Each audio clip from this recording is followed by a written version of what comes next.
Labbaik Allahumma labbaik. Labbaik la syarika laka labbaik. Innal hamda wan ni'mata laka wal mulk la syarika lak. Labbaik Allahumma labbaik. Labbaik la syarika laka labbaik. Innal hamda wan ni'mata laka wal mulk la syarika lak. Alhamdulillah, jazakumullahu khairan. Baik Bapak Ibu, karena perjalanannya ya sekitar 3 jam lagi ya, sedikit Abah akan memberikan nasihat supaya tetap semangat.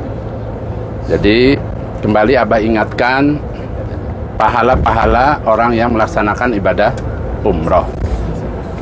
Sebagaimana yang kemarin pada saat manasik Abah sudah jelaskan, di antara orang yang melaksanakan ibadah umroh itu pahalanya diampuni dosa-dosanya. Nah, dalam hadis sahih dijelaskan al-umratu ilal umroh kafaratun lima bainahuma. Jadi adapun umroh ke umroh berikutnya itu dapat menghapus beberapa kesalahan, dapat menghapus beberapa dosa di antara kedua umrah tersebut. Nah, adapun insya Allah hari ini kita akan melaksanakan ibadah umroh ke Mekah. Nah, dan yang namanya kita ibadah umroh itu bukan umrohnya saja di dalam pelaksanaannya, tetapi pada saat berada di tanah suci kita juga melaksanakan ibadah yang lainnya. Jadi masih banyak bonus pahala yang Allah berikan apabila kita datang ke tanah suci, bisa melaksanakan ibadah-ibadah yang lainnya, ya. Kemudian umroh ini dapat menghilangkan kefakiran dan juga dosa-dosa. Jadi nanti setelah pulang umroh, jangan kaget kalau umpamanya tiba-tiba usahanya tiba-tiba umpamanya tambah laris, dagangannya tambah banyak yang beli, tokonya tambah besar. Nah, dalilnya apa? Dalilnya ada dalam hadis Sahih Imam Bukhari dijelaskan. Nah, tabi'u bainal haji wal umrah fa innahuma yang fianil faqra wa dunub kama yang fil qiru khabatsal hadid wa dhahabi wal fiddah. Mengikut sertakanlah kalian haji dan umrah. Sesungguhnya haji dan umrah itu dapat ya menghilangkan kefakiran dan juga dapat menghapus dosa-dosa sebagaimana ya ububan itu pandai besi lah, semacam pandai besi ya, menghilangkan karat-karat yang ada pada besi, emas dan perak. Tuh ya, hadisnya panjang kalau Abah bacakan tuh ya. Nah, berarti tadi siap-siap Bapak Ibu sepulang dari sini insya Allah akan dihapus kefakirannya, dihapus kekurangan masalah ekonominya, insya Allah seperti itu. Kalau ada kalaunya, kalau umrohnya itu betul-betul memenuhi syarat. Yang pertama, orang yang umroh itu supaya sesuai dengan tuntunannya adalah niatnya karena Allah, di hatinya semata-mata karena ingin mendapatkan balasan yang baik, yaitu berupa pengampunan dan pahala. Tapi kalau dicampuri dengan sifat riya, sifat ujub umpamanya ya, dan juga ya, tercampur umpama tata caranya dan sebagainya dengan yang tidak ada tuntunannya, ya mohon maaf tidak sesuai dengan ketentuan. Kemudian jangan lupa harta yang digunakannya juga harus didapat dari yang halal ya. Makanya diusahakan bagaimana caranya ya, uang yang dibawa termasuk uang buat bekal juga ya, harus sesuai dengan syariat tuh ya. Karena Abah berusaha bagaimana caranya Bapak Ibu betul-betul ibadahnya sesuai dengan tuntunan Allah dan Rasulnya. Bagaimana kalau umpamanya pada saat kita sedang umroh nih, sedang berikhram meninggal, Kan kita pengen tahu tuh bagaimana umpama terjadi kejadian seperti itu. Dalam hadis Tabrani dijelaskan, man kharaja, barang siapa yang keluar untuk melaksanakan ibadah umroh, kemudian dia wafat, meninggal, ya, di dalam perjalanan umrohnya ini umpamanya meninggal, ya, pamata, meninggal atau wafat, kataballahu lahu ajrul mu'tamir ila yaumil qiyamah. Allah mencatat pahala baginya, pahala umroh sampai hari kiamat. Pelaksanaannya bagaimana, Abah? Apakah ditulis setiap hari umroh? Tidak. Penjelasan dari hadis ini adalah pada saat dia meninggal dalam keadaan berihram, maka Allah akan mencatat atau memberikan pahala umroh setiap tahun. Ya, setiap tahun dia umroh lagi seperti itu. Nah, sedangkan umpamanya kiamatnya 1 juta tahun lagi umpamanya, sama dengan dia umrohnya 1 juta tahun. Dan ingat, ya, al umratu ilal umroh kafaratun lima bainahuma. Berarti dia terhapus dosa-dosanya terus walaupun sudah meninggal. Luar biasa, Pol. Kalau terjadi sesuatu di antara kita ini umpamanya, oh tiba-tiba ya lagi tawaf umpamanya kegencet orang, kemudian dikadar Allah ya wafat umpamanya, ya seperti itu. Bahkan nanti pada saat umpama seseorang sedang berihram meninggal, nah kain kafannya itu adalah kain ihram yang dipakai, kepalanya tidak boleh ditutupi. Itu keistimewaannya. Nabi memerintahkan sampai seperti itu, baik orang yang haji maupun orang yang umroh. Nah, adapun tadi kembali ke hal yang pahala umroh, ya. Tadi sudah dijelaskan sama Bapak Mutawifnya bahwa kita ini termasuk orang-orang yang dipilih oleh Allah datang ke tanah suci menjadi tamu-tamunya Allah. Wafdullahi salasah, al-goji wal haji wal mu'tamir. Jadi tamunya Allah itu ada 3. Orang yang berperang di jalan Allah, kemudian orang yang melaksanakan haji, dan orang yang melaksanakan ibadah umroh. Nah, berarti Bapak Ibu sekarang ini betul-betul orang yang spesial, dipanggil oleh Allah untuk datang ke Baitullah sehingga bisa melaksanakan ibadah umroh. Nah, kemudian tadi keistimewaan lagi orang yang umroh ada dalam hadis Ibnu Majah dijelaskan, al-hujaju wal umaru wabdullah indauhu ajabahum wa in istaghfaru ghafara lahum.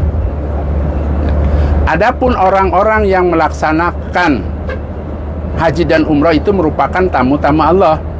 Apabila dia berdoa kepadaku, kata Allah, niscaya aku Allah akan mengabulkan doa-doa pada mereka. Dan apabila dia meminta ampun kepadaku, kata Allah, maka niscaya akan aku ampuni dosa-dosanya. Dari dalil ini berarti Bapak Ibu ini kan sedang umroh ini sekarang ini. Nanti setelah selesai Abah nasihat, perbanyak berdoa, ya, jangan tidur karena masih banyak kekurangan. Contoh umpama, ya, insya Allah kalau Abah main ke rumah Bapak Ibu masih banyak kekurangan. Kalau Abah main ke dapurnya umpamanya, ini sausnya masih kurang umpamanya, ya kan, di kulkasnya ternyata tidak ada stok, ya, dagingnya umpamanya apanya dan masih banyak. Bahkan jelaskan dalam hadis lain itu, saking butuhnya kita seharusnya kita itu untuk garam saja mintalah kepada Allah. Allah itu senang, ya. Bahkan dijelaskan ada dalam surat Ghafir, qala rabbukum ud'uni astajib lakum. Ya, berdoalah kepadaku, kata Allah, niscaya aku kabulkan. Nah, kemudian lanjutan ayatnya, innalladzina yastakbiruna an ibadati sayadkhuluna jahannama dakhirin. Nah, bagi orang-orang yang tidak mau berdoa kepada Allah, tidak mau minta kepada Allah, dihukumi orang-orang yang sombong. Dan nanti orang-orang tersebut akan dimasukkan ke dalam neraka dengan hina dina. Berarti itu perintah Allah. Kita sebagai orang Islam, orang iman, wajib minta segala sesuatunya kepada Allah. Nah, sekarang ini termasuk orang yang istimewa, punya keutamaan, yaitu doanya makbul. Yang sakit, umpamanya ini contoh yang sakit, dicoba sakit, ya silahkan perbanyak, minta sehat, minta sembuh, minta supaya bisa sukses ibadahnya. Kan ada di antara kita nih beberapa orang yang sakit, silahkan manfaatkan. Jangan lupa doakan juga anak-anaknya yang di rumah. Barangkali dia tidak nitip doa, tapi sebagai orang tua silahkan ingat terhadap mereka. Dan sebagai orang tua, ada dalam hadis jelaskan, itu merupakan doa yang makbul, yaitu adalah orang tua mendoakan anak-anaknya. Jadi double, ya. Orang yang menjadi musafir makbul doanya, orang yang umroh makbul, sebagai orang tua mendoakan anak-anaknya juga makbul. 3 hal ini memperkuat doa agar terkabul doa-doanya. Contoh, ini hanya sedikit supaya Bapak Ibu yakin dengan doanya. Jadi ada seseorang itu di qadar Allah, ya, terkadang memiliki keistimewaan. Ada orang itu senangnya, ya, puasa Senin Kemis umpamanya. Karena memang dia memiliki keutamaan, umpamanya kuat nahan lapar. Ada juga orang itu umpamanya dia memiliki keutamaan senang melaksanakan puasa Nabi Daud. Kalau puasa Nabi Daud itu hari ini puasa, besok tidak puasa, terus selama hidupnya, semata-mata karena ingin mendapatkan pahala yang besar setinggi-tingginya. Dan nanti pada saat di akhirat masuknya lewat pintu lupa namanya, pintu khusus orang yang puasa. Nah, pintu royan itu ya. Jadi khusus bagi orang yang puasa. Nah, kemudian ada juga orang yang ahli sholat malam. Nah, kemudian ada yang ahli sodakoh, ada yang ahli berdoa. Yang paling gampang yang mana? Kalau menurut Abah yang paling gampang mudah itu ahli berdoa. Kalau sholat kan tengah malam harus bangun.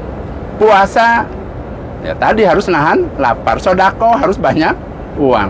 Abah kasih tips saja, yang paling mudah itu ahli berdoa. Hanya saja Abah kasih tipsnya supaya doa-doanya itu terkabul. Yang pertama, jauhi yang namanya tadi mengambil hak orang lain supaya doanya terkabul. Jangan kita menggunakan harta orang lain, ya. Kemudian jangan menyakiti orang lain, ya. Kemudian juga tadi, ya, usahakan yang namanya doa itu tidak hanya sekali, ya. Uji coba dulu. Contoh misalnya Bapak Ibu butuh rumah umpamanya yang lebih besar, kemudian tidak jauh dari tempat tinggalnya ada rumah yang di hatinya itu, ya, umpama ada pelang dijual rumah itu gitu umpamanya.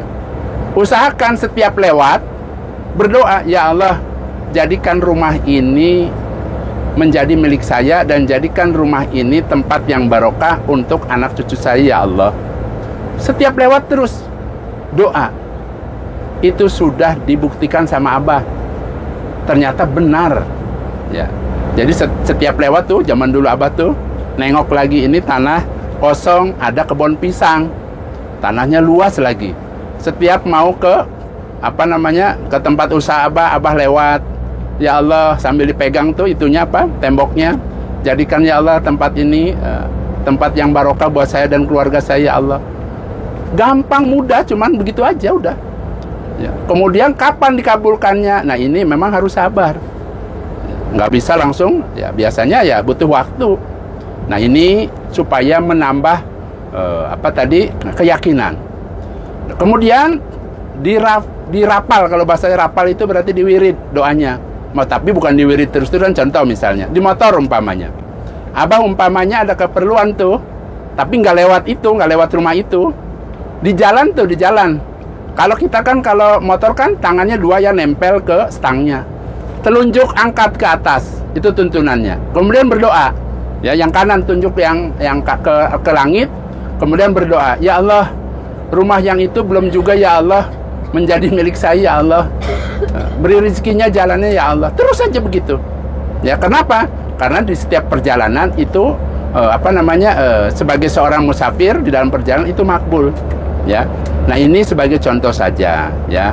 Bahkan kalau orang sudah ahli doa, Bapak Ibu, ya. Yang namanya ahli itu namanya sudah ya gimana lah ya.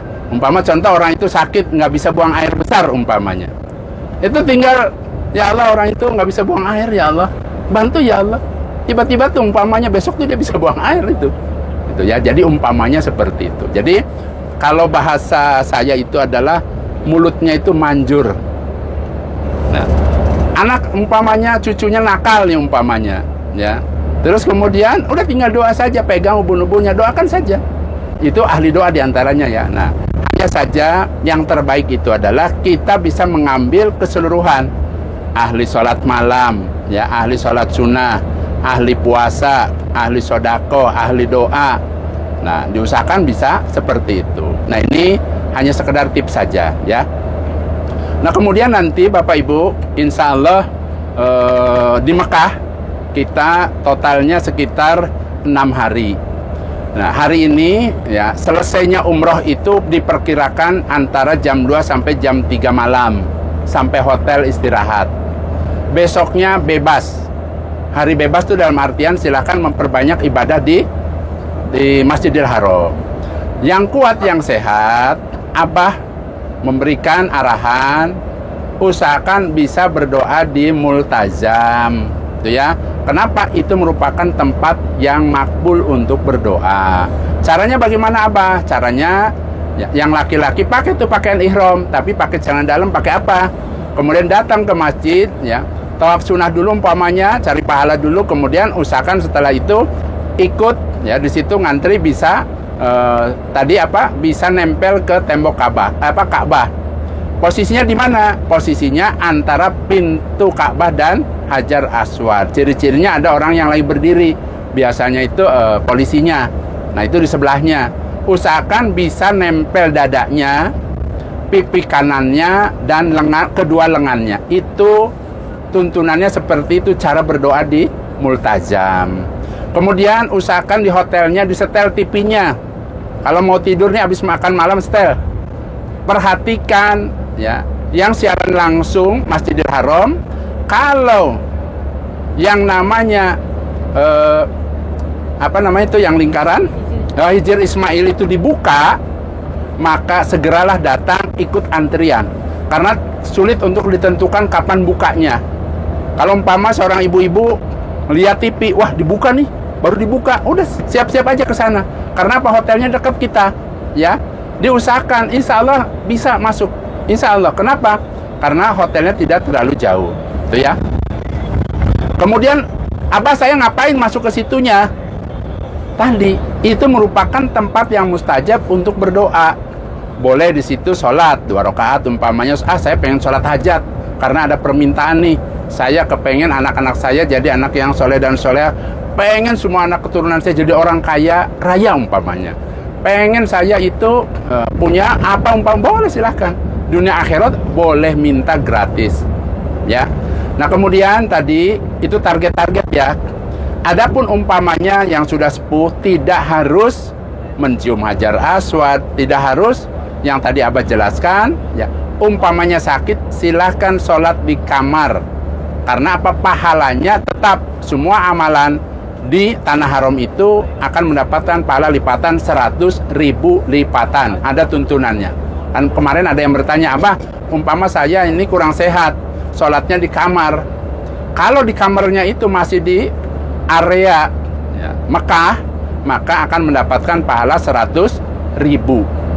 Adapun yang sholat benar-benar masuk ke Masjidil Haram ada tambahannya, akan mendapatkan 40 rahmat. Karena Allah itu dalam sehari semalam menurunkan rahmatnya di Baitullah 120 rahmat, ya. 60 rahmat bagi yang tawaf, 40 buat yang sholat, 20 rahmat bagi yang mandang Ka'bah, itu ya. Nah, kemudian tadi ya, berarti setelah kita umroh itu perbanyaklah ibadah kepada Allah. Di antaranya tadi kalau uangnya yang banyak ya perbanyaklah sodako umpamanya ya, kalau uangnya banyak. Karena kemarin kan insya Allah Abah sudah arahkan memperbanyak oleh-olehnya sudah di Madinah, tinggal ibadah-ibadah saja atau barangkali beli kekurangannya. Karena tadi juga ada yang bilang Abah kalau ada yang jual celak itu apa tuh? Celak mata, oh insya Allah di Mekah ada. Nah kemudian tadi jangan lupa setiap amalan niatkan di dalam hatinya ya, selalu ingat kata-kata Abah. Karena ya, sebesar apapun, sehebat apapun seseorang di dalam beribadah, kalau tidak diniati di dalam hatinya ingin mendapatkan rahmat Allah, ingin mendapatkan pahala dari Allah, maka percuma. Ingat ya, yang ditulis, yang dicatat oleh Allah itu bukan mulutnya, bukan ucapannya, tetapi di hatinya. Ingat ya, yang ditulis itu adalah niat di hatinya. Innamal a'malu binniyah.